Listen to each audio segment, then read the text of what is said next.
दोस्तों, मैं ममता शर्मा अपने YouTube channel learning with Mamta Sharma में आप लोगों का स्वागत करती हूं। और जैसा कि मैंने कल अपनी वीडियो में आप लोगों को बताया था कि मैं आप लोगों को सामान्य हिंदी की जो है क्लास प्रोवाइड करवाऊंगी, तो उसी को ध्यान में रखते हुए मैंने आपके लिए ये क्लास तैयार की है। आशा करती हूँ आप लोग इसे अच्छे से समझने की कोशिश करेंगे, हर एक पॉइंट को समझने की कोशिश करेंगे। जो सामान्य हिंदी है, सामान्य हिंदी हमारे सभी एग्ज़ाम्स में आती है, ऐसा नहीं है स्पेशल एचटेट के लिए है। देखो, सामान्य हिंदी जितने भी कॉम्पिटिटिव हमारे एग्ज़ाम हैं उन सभी में 5 या 7 नंबर की सामान्य हिंदी जो है आती ही आती है। और जो ये कॉन्सेप्ट है, ये पहला ही चैप्टर है वर्णमाला का, हमारी सामान्य हिंदी का।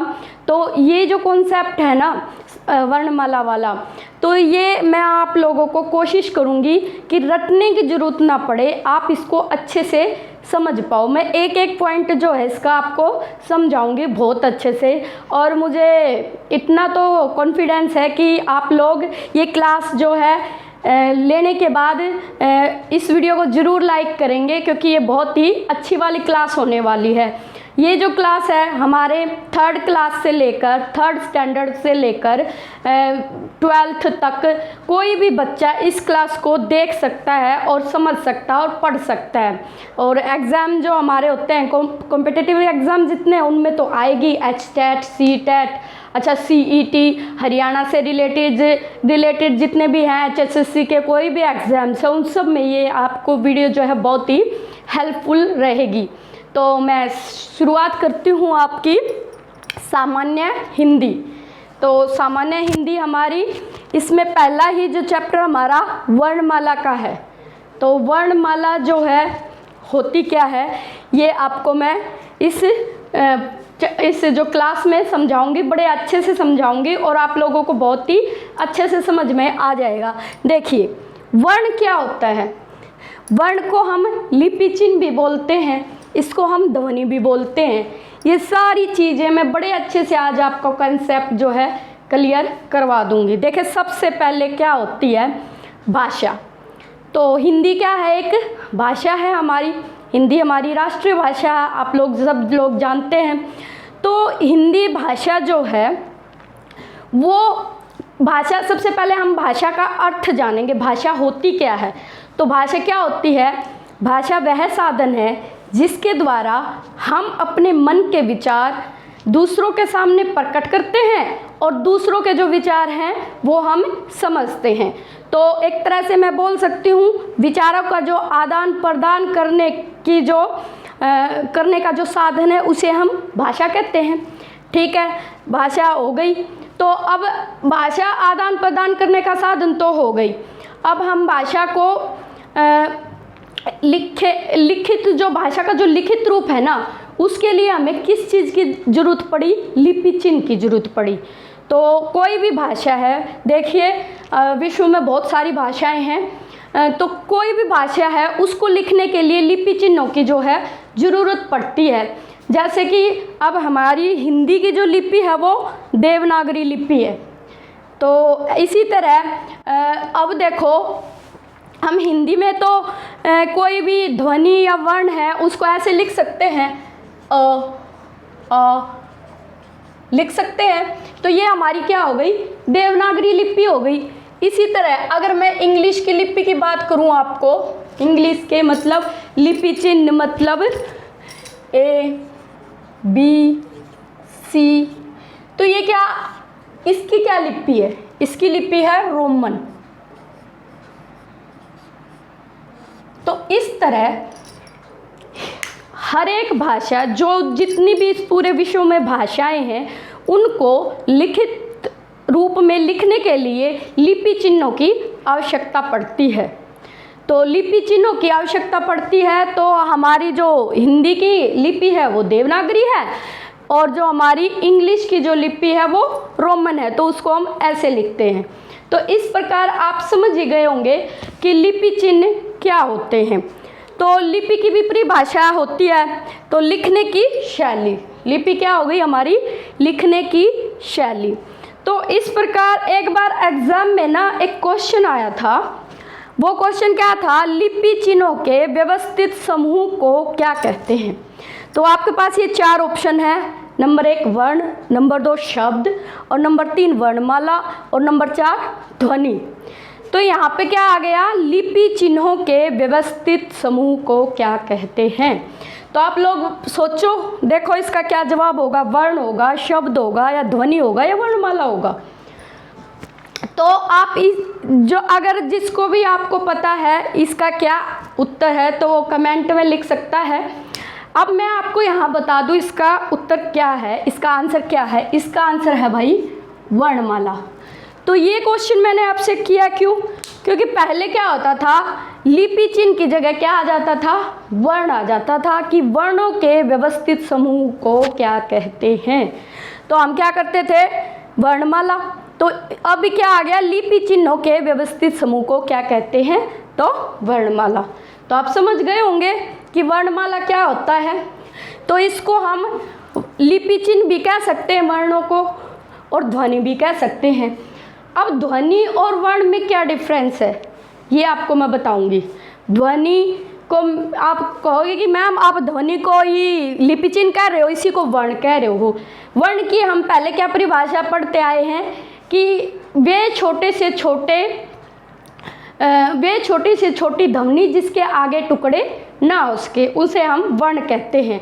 तो वर्ण जो है हमारा, ये हम ध्वनि का लिखित रूप बोल सकते हैं। और जो ध्वनि है ये हमारी क्या है, ध्वनि जो है हमारी मौखिक रूप है। किसका, भाषा का, लिपि चिन्हों का मौखिक रूप ध्वनि आ जाता है, और लिखित रूप जो हमारा है वर्ण कहलाता है। तो इसी प्रकार वर्णों के व्यवस्थित समूह को वर्णमाला कहते हैं। यह आपको कॉन्सेप्ट क्लियर हो गया होगा। मेरे ख्याल से सबको ये बात समझ में आ गई होगी कि वर्ण को ही ध्वनि कहा जाता है, वर्ण को ही लिपि चिन्ह कहा जाता है। तो यहाँ पे अब आप लोगों को क्वेश्चन आ जाए कि ध्वनि का लिखित रूप क्या है, तो आप क्या बताओगे, वर्ण। अगर ध्वनि का आपको लिखित रूप पूछे तो आप क्या बताओगे, वर्ण। अगर वर्ण का आपको मौखिक रूप पूछे तो आप क्या बताओगे, ध्वनि। ठीक है, समझ गए होंगे आप अच्छे से। तो लिपि क्या है, लिखने की शैली है। शैली मतलब तरीका है। शैली को हम क्या कह सकते हैं, तरीका।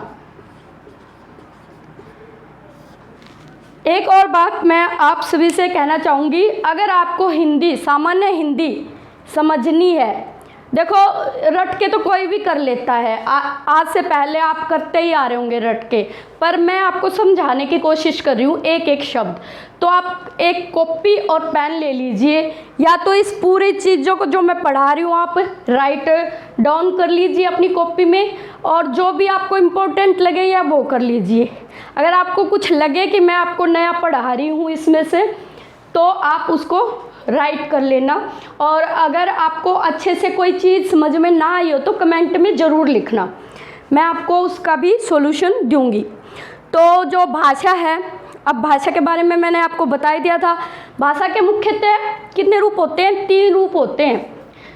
वैसे तो मुख्यतः 2 ही रूप होते हैं, पर पहले क्या था 3 भी बोल देते थे, क्योंकि शुरू में जब भाषा का विकास नहीं हुआ था ना, उस समय पे क्या होता था, सांकेतिक भाषा होती थी। मतलब लोग क्या करते थे, आदिकाल में चले जाओ आप, मतलब आदिकाल से भी पहले जब आदि मानव था, तो वो ढोल वगैरह बजा के या कोई चित्र बना के ऐसे संकेत जो है डाल के एक दूसरे की बातों को समझते थे।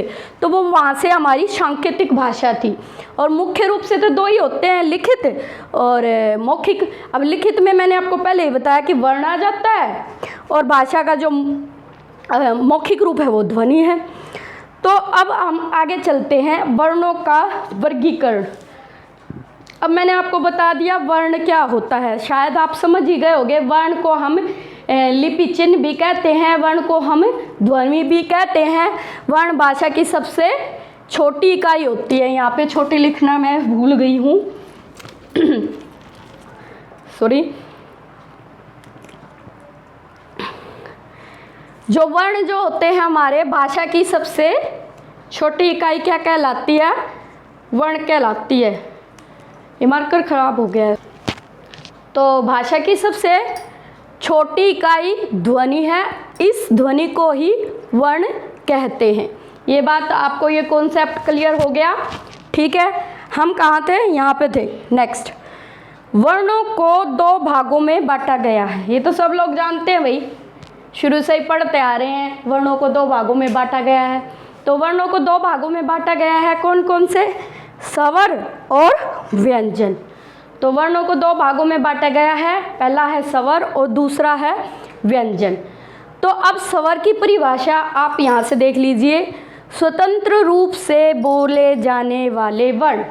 मतलब आप जो वर्ण बिल्कुल स्वतंत्र रूप से बिना किसी रुकावट के ऐसे ही बोल देते हैं, बिल्कुल स्वतंत्र रूप से बोले जाने जो हमारे वर्ण हैं, वही क्या कहलाते हैं? हमारे स्वर कहलाते हैं। आप बोल के देख लीजिएगा, बोलिए। जैसे सब आप अपने घर पे हैं, देखो कोई क्लास में तो है नहीं, बोल के देखिए। अ, आ, ई, ऊ। तो ऐसे आप अपने एक बार इनको साउंड करके देखिए। जो हमारे जितने भी स्वर हैं, जो भी आप स्वर हैं, इनको बोलोगे ना तो बिल्कुल स्वतंत्र रूप से बोले जाएंगे, इनमें कोई रुकावट कहीं पे नहीं आएगी। इसी प्रकार दूसरा हमारा क्या है? व्यंजन। व्यंजन, तो व्यंजन कौन कौन से? जैसे क, ख, ग, घ, ड़, ये हमारे व्यंजन। अब देखो, मैं आपको इस व्यंजन के बारे में भी एक चीज़ समझाना चाहूँगी, ध्यान से समझना। देखो, व्यंजन की परिभाषा क्या होती है? स्वरों की सहायता से बोले जाने वाले वर्ण। मतलब क्या है? ऐसे वर्ण जो स्वरों की सहायता से बोले जाएं। अब देखो, आप है ना, क को साउंड करो, क, तो आपको पीछे क्या फील हो रहा? ए फील हो रहा है। तो ये जो क है ना, ये क, ये बनता है हमारा क प्लस अ से। इसका मतलब समझे आप? इसका मतलब है जो ये हलंत लगा हुआ है ना, ये क के नीचे अगर हलंत लग गया तो इसका मतलब है जो ये अ है इसमें नहीं है, और ये ऐसे है क, तो ये इसका मतलब है क प्लस अ। मतलब जो है हमारा बिना हलंत के अगर क है, ये व्यंजन बनता है। इसको हम व्यंजन बोलते हैं। तो हमारा जो व्यंजन क्या हो गया? जो भी वर्ण स्वरों की सहायता से बोले जाते हैं उनको क्या कहते हैं? हम व्यंजन कहते हैं। अब देखो आप, व्यंजन क्या हो गए हमारे? जिसमें अ मिला हो। आप क, ख, ग, घ, ड़, कितना भी आप जो व्यंजनों का उच्चारण करोगे, आप देखोगे, आप पाओगे कि इसके पीछे अ है। अब देखना, बिना किसी भी स्वर की सहायता से आप इसका उच्चारण व्यंजन का नहीं कर पाओगे। तो व्यंजन जब बनता है पूरा हमारा, क जब पूरा बनता है जब उसमें अ मिल जाता है। अब इसमें हम ई भी मिला सकते हैं। क प्लस ई क्या हो जाएगा? कि बोल सकते हैं ना आराम से। अब अगर मान लो इसमें मैं ई मिला दूं तो ये की बन गया ना, बन गया की, और इसको हम साउंड भी कर सकते हैं। तो इसी तरह से मैं आपको यही बताना चाह रही हूँ यहाँ पे कि जो भी हमारे व्यंजन वर्ण हैं वो बिना स्वरों की सहायता के नहीं बोले जा सकते। तो आप इसको याद कर लेना। अब देखो, स्वर हिंदी वर्णमाला में अगर आपसे क्वेश्चन आ जाए, क्वेश्चन दो तरह से आते हैं। अगर आपको पूछे हिंदी वर्णमाला में कितने स्वर हैं, तो आप संख्या बताओगे 13। ठीक है, कितने बताओगे? 13। अगर वैसे आ जाए स्वरों की संख्या बताओ, तो क्या लिखोगे आप? 11। ठीक है, वो कैसे अभी पूरा समझाऊंगी मैं आपको। ये देखिए, अ, आ, ई, ऊ, री, ए, आई, ओ, औ। अब देखो, ये जो 11 है ना, ये हमारे स्वरों में आते हैं। जो ये अंग और अह, ये जो हैं दो, इनको हम बोलते हैं अयोगवाह वर्ण। अगर आपसे पूछा जाए हिंदी वर्णमाला में कितने स्वर हैं तो आपका जवाब 13 होगा। और इसमें दो जो वर्ण हैं 11 प्लस 2 मतलब 13 कुल स्वर, अगर आपसे कुल स्वर अगर पूछ रहा है तो 13 आपको जवाब देना है। इसमें दो अलग कौन कौन से हो गए, अंग और अ। अब देखो अंग और अ को आप समझो, अंग और अ क्या होता है। देखो ये हो गया अंग, इसकी ऐसे बिंदी आती है, इसको हम अनुस्वार बोलते हैं। और ये जो दो बिंदी पीछे हैं इसको हम क्या बोलते हैं, विसर्ग। ठीक है, इतना आपको समझ में आया। तो अब देखो ये अंग और ये विसर्ग ये किसकी सहायता ले रहे हैं, हमारे पास स्वर की सहायता से बोले जा रहे हैं। कैसे, ये जो अ है और ये अ है, इन दोनों के साथ ही तो बोले जा रहे हैं ना। ये इसका मतलब क्या है, ये वैसे तो इस तरह से तो फिर ये व्यंजन में आ जाने चाहिए, व्यंजन में आ जाने चाहिए ना कि स्वरों की सहायता से बोले जा रहे हैं, क्योंकि दोनों ही क्या ले रहे हैं, ए को ले रहे हैं, एक स्वर को ले रहे हैं। पर इनको जो है हम इसी में लिखते हैं, स्वरों में ही इनको बोला जाता अयोगवाह वर्ण। तो एक क्वेश्चन भी आ जाता है, कई बार हिंदी में बहुत बार आता है कि अयोगवाह स्वर कौन से हैं या अयोगवाह वर्ण कौन से हैं। तो आप क्या बताओगे, अंग है और अ। या फिर आपको आ सकता है जैसे अनुस्वार दे दिया और इससे पूछ लेगा आपको ये किस वर्ग में आता है, तो आपको क्या लिखना है, ये स्वरों में आता है। ठीक है, और कौन से स्वर हैं ये, अयोगवाह स्वर।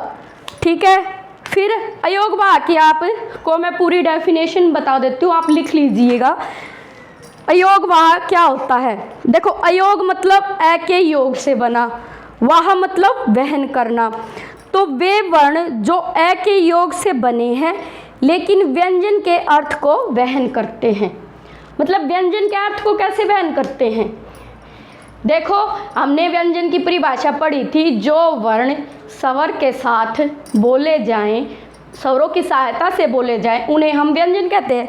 तो इसी तरह जो अयोगवाह वर्ण हैं ये ऐसे ही बने हैं ना, हमारे स्वर की सहायता ले रहे हैं, अ की और ए की यहाँ पे ले रहे हैं, तो इसीलिए ये क्या हो गए, हमारे अयोगवाह वर्ण हो गए। तो अब मुझे लगता है आप लोग अच्छे से समझ गए होंगे अयोगवाह वर्ण क्या होते हैं और इनको क्या क्या बोलते हैं।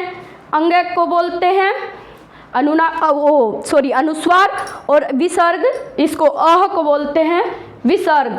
ठीक है, ये समझ में आ गया आपको। अयोगवाह की वर्ण की जो डेफिनेशन भी आपको अच्छे से समझ में आ गई होगी, कौन सी है, अ के योग से बनने वाले शब्द, जो वे वर्ण जो अ के योग से बनते हैं लेकिन व्यंजन के अर्थ को वहन करते हैं। ठीक है, इतना आपको समझ में आ गया। मेरे ख्याल से जितना मैंने अभी अब तक आपको समझाया वो बड़े अच्छे से समझ में आ गया होगा। तो अब नेक्स्ट है हमारा स्वर। बता दिया था मैंने, स्वतंत्र रूप से बोले जाने वाले वर्ण स्वर कहलाते हैं। अब देखो आपसे कई बार क्वेश्चन आ जाता है, हमारी हिंदी वर्णमाला में मूल स्वर कितने हैं, मूल स्वर की संख्या बताओ। तो मूल स्वर की जो संख्या है वो 4 है, याद रखना, नोट करना इस बात को। मूल स्वर हिंदी वर्णमाला में 4 हैं, और कौन कौन से हैं, अ, ई जिसको आप छोटी ही बोलते हैं, छोटा ऊ, री। वैसे इनकी जो साउंड है ना वो ऐसे प्रोनाउंसिएशन करते हैं इनकी, अ, ई, ऊ। ठीक है, और री, ये हमारे क्या हो गए, 4 मूल स्वर आ गए। अच्छा, एग्जाम में क्वेश्चन कैसे कैसे पुटअप होते हैं, देखो आपसे पूछ लेगा जो ई है वो कौन सा स्वर है, नीचे आपको दे देगा दीर्घ स्वर, प्लुत स्वर, अच्छा मूल स्वर, ऐसे ऑप्शन में डाल देगा। तो ये क्या आ जाएंगे, आपके मूल स्वर आ जाएंगे। और इसके अलग से फिर मूल स्वर हमारे 4 हो गए, तो इससे जो रह गए वो हमारे 4 वो दीर्घ स्वर में आ जाएंगे। वो मैं आगे करवाऊंगी कॉन्सेप्ट, आपको नेक्स्ट वीडियो में मैं करवाऊंगी। अभी जो है मेरे पर इतने ही साधन हैं, तो इस बोर्ड पर मैं इतना ही करवा पाई हूँ, तो और भी है कुछ वो मैं आपको करवा रही हूँ। मात्रा के आधार पर स्वर 2 प्रकार के होते हैं। अब स्वरों से रिलेटेड है, तो स्वर आपने मूल स्वर देख लिए। अब हम मात्रा के आधार पर देखो स्वरों का कैसे यूज होता है, मात्रा के रूप में भी तो यूज होता है ना। हम जैसे मात्रा लगाते हैं आ का, डंडा, ये सब मैं आपको नेक्स्ट वीडियो में भी अच्छे से करवाऊंगी। फिर यहाँ पर थोड़ी सी जगह बच गई थी तो मैंने सोचा मैं यहाँ करवा देती हूँ। तो मात्रा के आधार पर स्वर दो प्रकार के हैं, लघु मात्रा, गुरु मात्रा। अब लघु का मतलब क्या होता है भाई, छोटा, और गुरु का मतलब बड़ा। ठीक है, जैसे छोटे ऊ की मात्रा है ना, छोटी ई की मात्रा, ये सारी चीज़ें। अच्छा, व्यंजनों के विभिन्न प्रकार उच्चारणों को स्पष्ट करने के लिए व्यंजन के साथ स्वर का योग करते हैं तो स्वर अपने मूल रूप में, मतलब देखो भाई यहाँ पे ना जगह नहीं बची है, तो ये कॉन्सेप्ट मैं आपको कल करवाऊंगी। ये थोड़ा क्लियर नहीं हो रहा है ये वाला। ठीक है, आप यहाँ तक ही कर लेना कि मात्रा के आधार पर जो हमारे स्वर हैं वो दो प्रकार के हैं, लघु मात्रा और गुरु मात्रा। इससे जो नेक्स्ट होगा वो मैं अगली वीडियो में करवाऊंगी। एक बार मैं रिपीट करवा देती हूँ आपको मैंने क्या क्या करवाया है। तो मैंने सबसे पहले आपको भाषा की परिभाषा बताई। क्या बताई? भाषा वह साधन है जिसके द्वारा हम अपने विचार दूसरों के सामने प्रकट करते हैं और दूसरों के विचार समझते हैं। इस प्रकार भाषा क्या हो गई? आदान प्रदान करने का एक साधन हो गई। अब देखो, भाषा को जो है लिखने के लिए हमें किस चीज़ की ज़रूरत पड़ी? लिपि चिन्हों की ज़रूरत पड़ी। ठीक है, और भाषा की सबसे छोटी इकाई क्या है? ध्वनि। तो भाषा की सबसे छोटी इकाई ध्वनि है और इसी को हम वर्ण कहते हैं। ठीक है, फिर वर्णों के व्यवस्थित समूह को हम वर्णमाला कहते हैं। ठीक है, हिंदी भाषा की लिपि जो है देवनागरी है। एक पॉइंट यहाँ मिस हो गया था, देवनागरी। एक क्वेश्चन और बनता है यहाँ पे, जो हिंदी भाषा की जो लिपि है देवनागरी, यह एक वैज्ञानिक लिपि है। वैज्ञानिक लिपि से आप क्या समझते हैं? वैज्ञानिक का मतलब होता है जो हमें प्रैक्टिकल करके दिखाए। मतलब क्या है, जो हमारी देवनागरी लिपि है ना, ये जैसे लिखी जाती है ना वैसे ही ये पढ़ी जाती है। जैसे कि मैंने ये ए लिखा था, यहाँ पे मैं दिखाती हूँ आपको करके, ओ, तो इसको हम साउंड करते हैं ओ, तो ये लिखा भी ऐसे ही जाता है और पढ़ा भी ऐसे ही जाता है। देवनागरी लिपि को जो है हम इसलिए वैज्ञानिक लिपि कहते हैं क्योंकि जैसे लिखी जाती है वैसे ही ये पढ़ी जाती है। तो ये पॉइंट भी आ जाता है कि देवनागरी लिपि क्या है? वैज्ञानिक लिपि है। ठीक है, और एक ये कॉन्सेप्ट रह गया, हमारे जो हिंदी वर्णमाला में टोटल वर्ण कितने हैं? कुल वर्ण 52 हैं, 52 वर्ण हैं। कौन कौन से? अब मैंने आपको बताया 13 तो जो स्वर हैं, 35 व्यंजन हैं और 4 जो हैं संयुक्त स्वर बोले जाते हैं। ठीक है, सॉरी, संयुक्त व्यंजन होंगे, स्वर नहीं, संयुक्त व्यंजन। इनको मैं नेक्स्ट वीडियो में आपको अच्छे से करवा दूंगी। फिर नेक्स्ट मैंने आपको हिंदी वर्णमाला में कुल स्वर कितने, अयोगवा क्या होता है, अच्छा लिपि चिन्हों को व्यवस्थित समूह को क्या कहते हैं, लिपि चिन्हों को ही वर्ण कहते हैं और वर्ण को ही ध्वनि कहते हैं। ये सब मैंने आपको कॉन्सेप्ट समझाने की जो है कोशिश करी है और मेरे ख्याल से ये सबको ही समझ में आ जाएगा। जो भी ये वीडियो देखेगा, पूरी देखेगा, उसको अच्छे से समझ में आ जाएगा। अगर आप लोग ये चाहते हैं कि मैं इसको आगे कंटिन्यू करूं, मतलब नेक्स्ट क्लास भी लाऊं, उससे मतलब आगे पढ़ाऊं या फिर मैं आपको पढ़ाऊं, आप अगर ये चाहते हैं तो प्लीज़ मेरे चैनल को जो है शेयर कीजिए, लाइक और सब्सक्राइब कीजिए। तो आप, मुझे लगता है इसको समझने के बाद ये ज़रूर ही मेरी क्लास को लाइक करेंगे। तो थैंक यू।